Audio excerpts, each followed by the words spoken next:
I'm Cameron Bertuzzi, and I am here today with Dr. Cy Garte. Welcome to the show. Well, so today we're talking about your journey from atheism all the way to Christianity. Right. And there's a whole lot that's happened in between, back when you were an atheist and now that you're a Christian. We'll talk about all the steps that kind of led there, some of the science that because your background is in, what is it, biochemistry. And so your background as a scientist, but that's actually what led you to embrace God's existence and then eventually to become a Christian. Right. So let's start at the very beginning. Tell me about your upbringing. Well, I won't go into too much because, as you said, we have covered it, and it's in my book, so people can find it. But I grew up in a family 3 generations of atheists. They were not only atheists, they were very left-wing. My parents were members of the American Communist Party in the 1930s, which is rare. And so their atheism was very strong, very militant, and that's what I grew up with. I assumed that there could not be any such thing as God, or it's not possible for there to be a God. Totally materialistic. My father was a chemist, scientist, so that was the worldview I grew up in. And also the same worldview I had when I went to college, where I started studying chemistry, chip off the old block. And, when you're a chemistry major, you also have to learn some physics. So I was learning things about quantum mechanics and things in physics that seemed a little strange to me, but I didn't really worry about it too much. And then eventually I decided I really wanted to study life. And rather than be a biologist, I wanted to study the chemistry of life. So I went into biochemistry, where I got my PhD. And what happened was that even in college, as a young man, I began to feel there was something missing in my life. And I later realized it was some sense of spirituality, which I think is very important for all people. But I found that, whatever that you want to call that, in science at first. I was thinking, well, the science is great because it gives you a real sense of purpose, a real sense of doing something good in the world, and it's true, so it's great. But there was one catch, which was that what I was learning in science didn't jive with the materialistic worldview. And I couldn't have said it that way. I just felt it. For example, in graduate school, I learned about the process by which proteins are made in cells. And that's a very complex process that involves a tremendous amount of biomolecules interacting with each other, and the complexity is just incredible. And I remember feeling like a chill going down my spine. It was like, this is amazing. How did this get here? And it was something that I couldn't answer. Later, of course, like most biologists, I just came up with the answer, which is evolution. Evolution does everything. But when at that time, I kind of left things as it was and as they were, and I just started wondering about really whether science was really the only way to find any truth. And I pretty soon I rejected that, as many people have. I was not yet ready to believe in God, and that took a lot of other steps. It required me to kind of break down my resistance to the idea, which I was born with. And it's kind of hard to, reject all of that. But eventually I did. And then were there any external factors that were helping to open you up? Yes. To God? Absolutely. I was brought to a church by a friend. And this was still when you were an atheist? Oh, yeah. And I was, maybe by then I was a little agnostic. Okay. I wasn't really sure. So you got to the point of agnostic all on your own? That was all on my own, and that was due to the science I was learning. Because the science I was learning did not support a strict atheism. It did not support strict materialism. Okay. And that comes from quantum theory, and it comes from, the observer effect and all sorts of things in physics, but it also came from what I was learning in biochemistry and about how life works. Right. It just seemed that saying evolution explains everything in life was too glib. You know, it was too easy. It didn't seem to me to be enough. That's interesting because I've heard a lot of scientists, even like Peter Atkins, will say that God is like a lazy explanation. And you're saying that evolution is kind of like a lazy explanation. Well, you know, at that time, I would have said God was a lazy explanation too. I had no idea what the explanation was. I didn't really know what God was. I didn't understand very much about God. But yeah, I think evolution can explain a lot. Mm-hmm. But there are some key things that it cannot explain, and that includes the origin of life. And that's not my view. That's a very... Darwin said the same thing. Richard Dawkins has said the same thing. Yeah. The process of evolution that we call Darwinian evolution or biological evolution doesn't deal with the origin of life at all. So, and I'll get into that a little more. But the external factors that helped me were, as I said, going to a church for the first time and seeing something that I absolutely didn't expect. I thought that when you walked into a church, the first thing that would happen is the priest or the pastor would start yelling at you, you know, telling you that you're sinful and, you know, you're going to go to hell. And, where did you get that impression from? well, that's the impression I got growing up, you know. That from who, though? Who did? Well, maybe it's a different time. By the way, it's not over yet. I mean, you'll still find atheists talking about, you know, the horrors of Christianity and how you know, people are doing nothing but casting you into hell all the time and lakes of fire and sin and I felt, you know, very nervous, and it was and your experience was nothing God, but just love each other, love.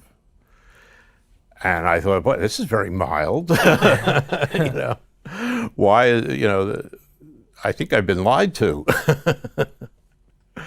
So at that point, I looked into this a little more. I wasn't a theist yet, but I started looking at the Bible for the first time. The Old Testament left me a little cold. I couldn't really get into it, didn't understand it much. But I read the book of Matthew and I read the book of Acts, and I found those very moving.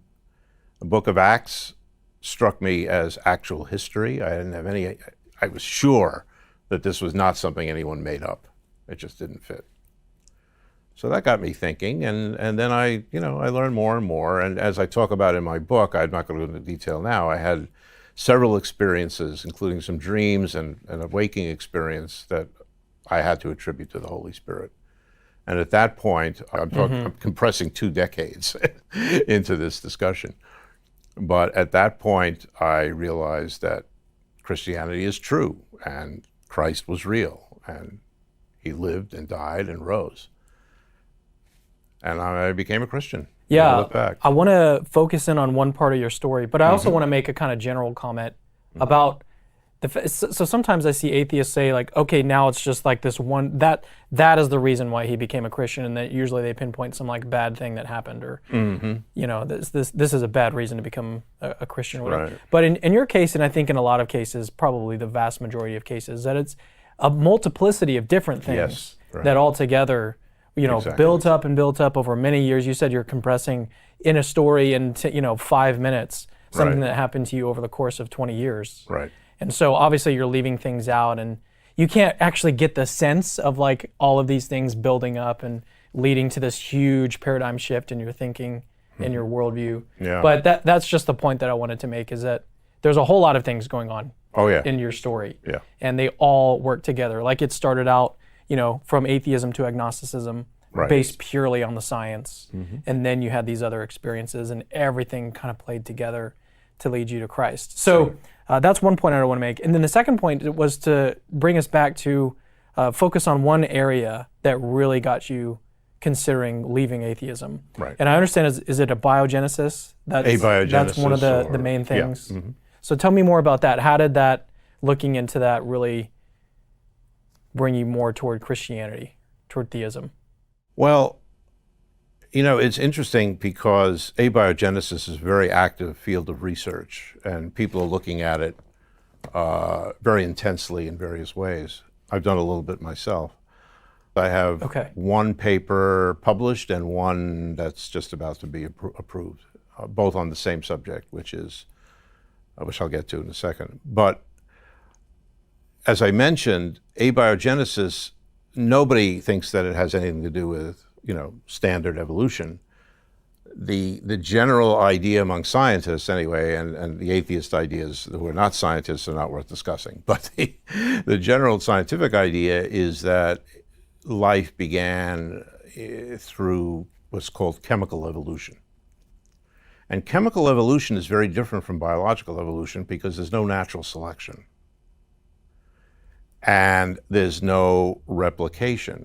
There's no mutations. Yeah, what chemical evolution is when you take chemicals, you put them together, and they either react or they somehow are able to do things only on the basis of chemistry, without any mutation, without any replication, and without any natural selection.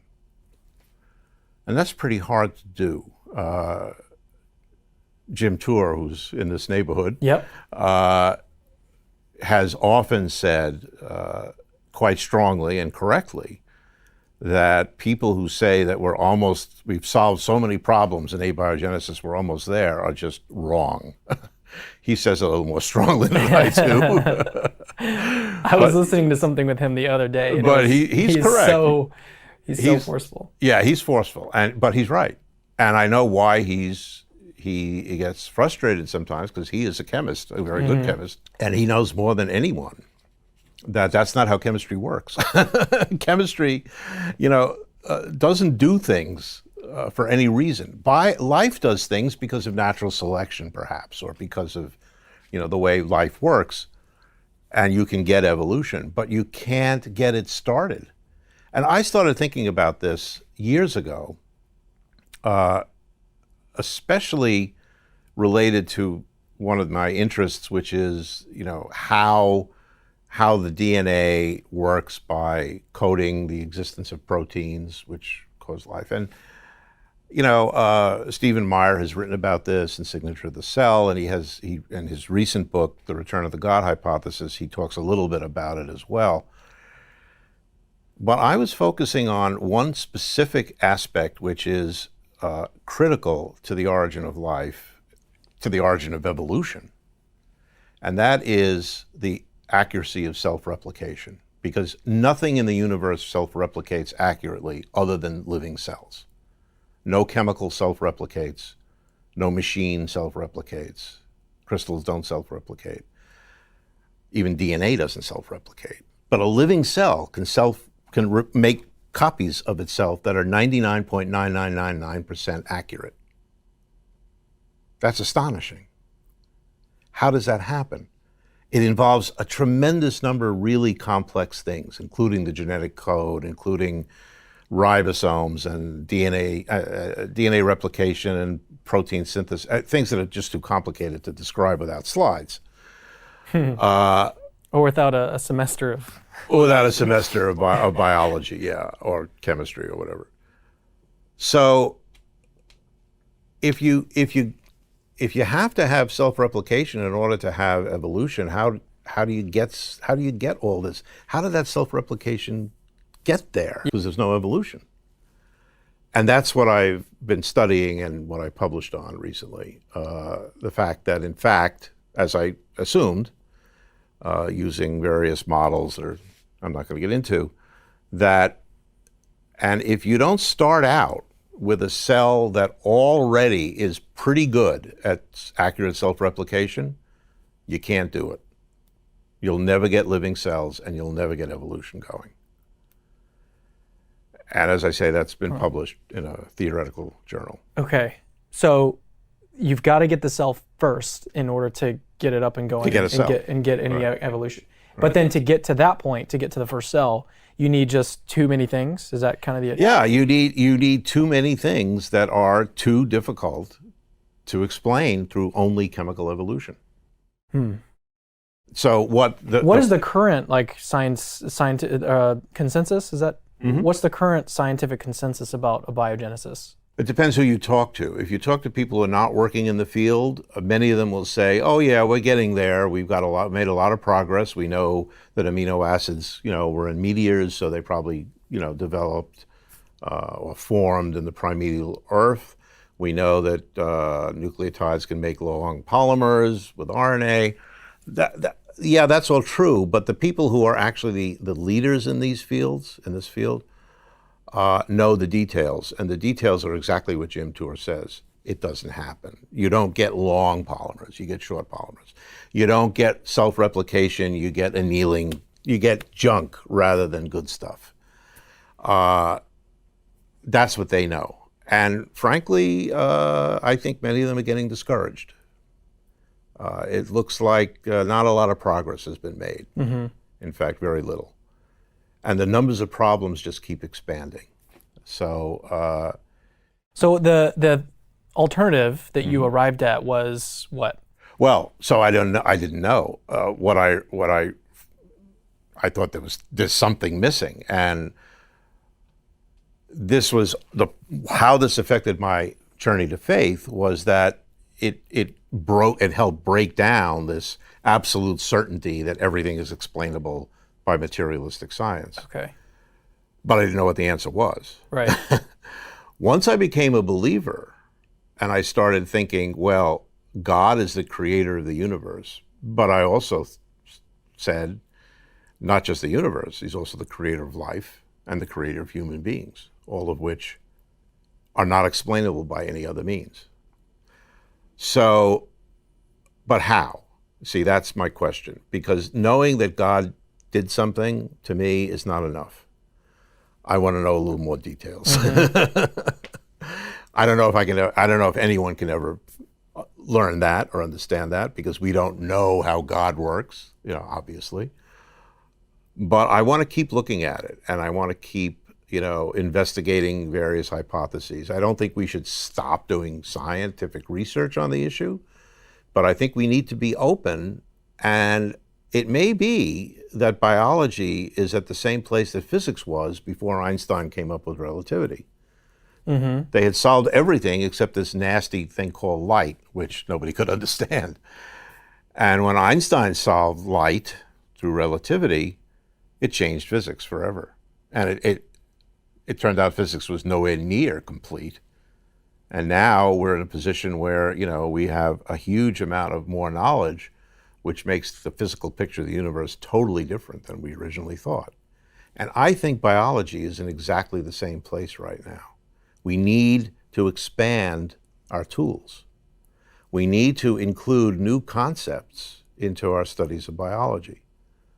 And I'm not the only one saying this, there are even some non-theists who are saying this. The whole idea of evolution is it's blind, right? The blind watchmaker. It has no direction, no purpose. Well, the direction we know is wrong. Simon Conway Morris has shown that there is a direction in evolution.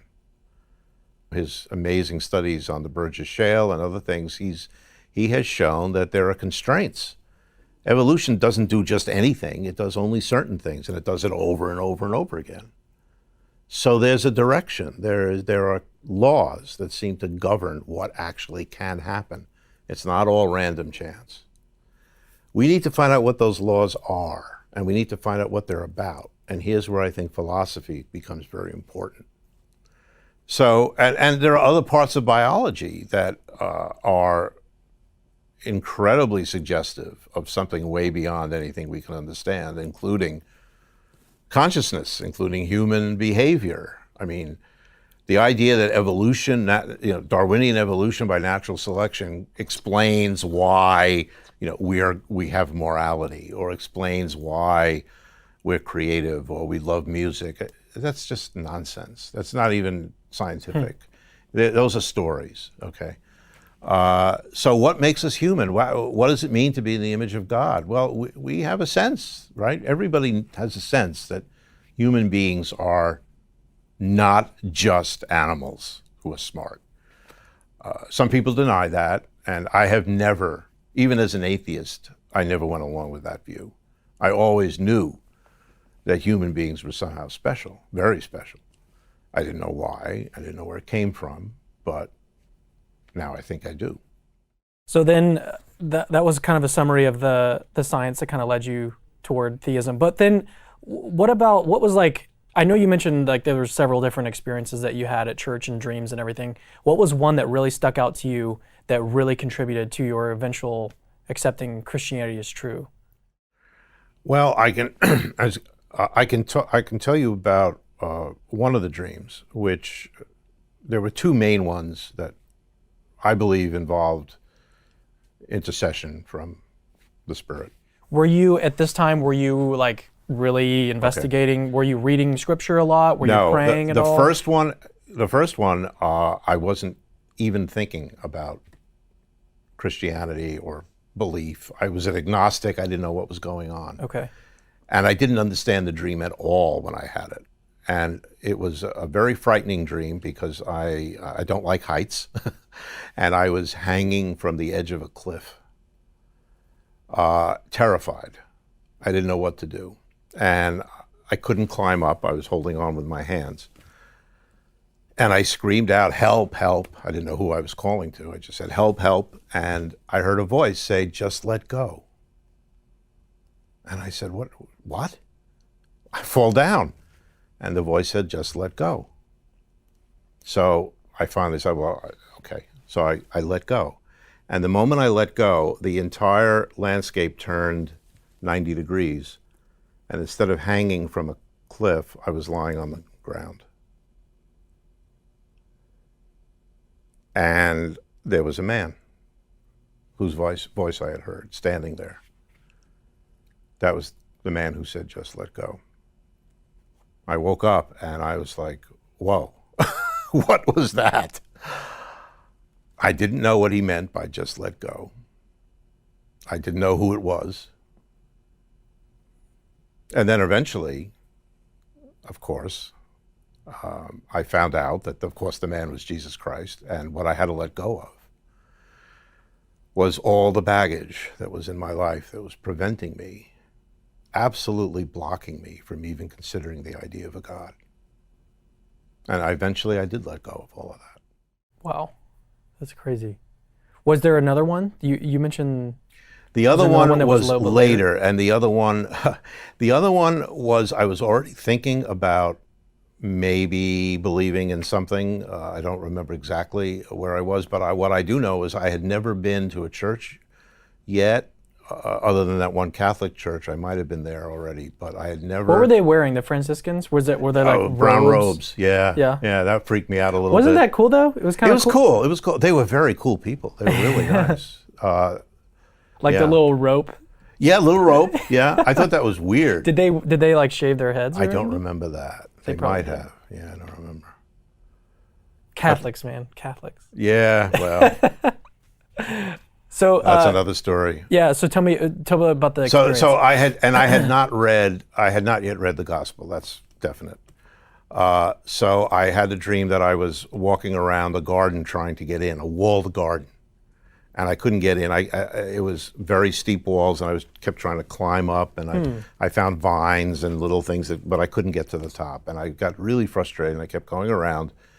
And then I saw a man, and he said, "What's the matter with you?" And I said, I want to get in, and I can't climb over. He said, "Well, then use the door. There it is."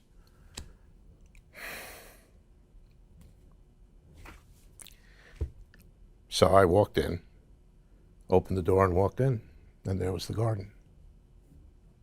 And later, when I was in church, I think the first time I went to the church I'm now a member of, there was a picture of Jesus knocking on the door. But I had never heard that knock on the door, and if you knock, it will be open for you. That was, I had yet to read that, but I dreamed it. So that had a big effect on me, as you can see. Yeah, I'm like about to start tearing up myself. Yeah, I mean, I don't think there's a whole lot more for us to cover in this short interview, but is there anything that you'd like to leave with the audience before we close it out? Yeah, I think I have one main message. I think I was called, as so many of us are called, to give one message to people who are questioning their faith, especially if they're questioning it because of science. And that's the reason I wrote my book. It's the reason I'm writing, articles. Science and Christian faith are absolutely not in conflict. I understand that people growing up in faith occasionally will lose it for various reasons, but one of those reasons should never be science, okay? Because science is not anti-Christian. Science is not atheistic. Christianity was instrumental in the foundation of science, in the beginning of science. All the original scientists were Christians, and that remains. There's still many, many scientists who are Christians despite the current atmosphere, which is somewhat hostile to Christianity.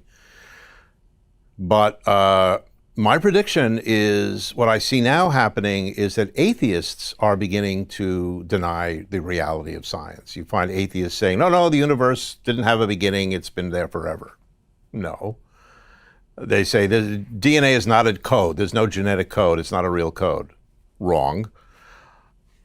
And the reason, these are not scientists necessarily, but they're atheists who think they are seeing this from various people. And the reason they're attacking scientific facts, because they are, is because the scientific facts are pointing more and more to what they don't want to accept, which is that this world has a creator. And everything we see is part of the creation, including ourselves. So if you are being told that you have to choose between science and your Christian faith, reject that. Whoever told you that is wrong. It's not true. What's true is Christianity.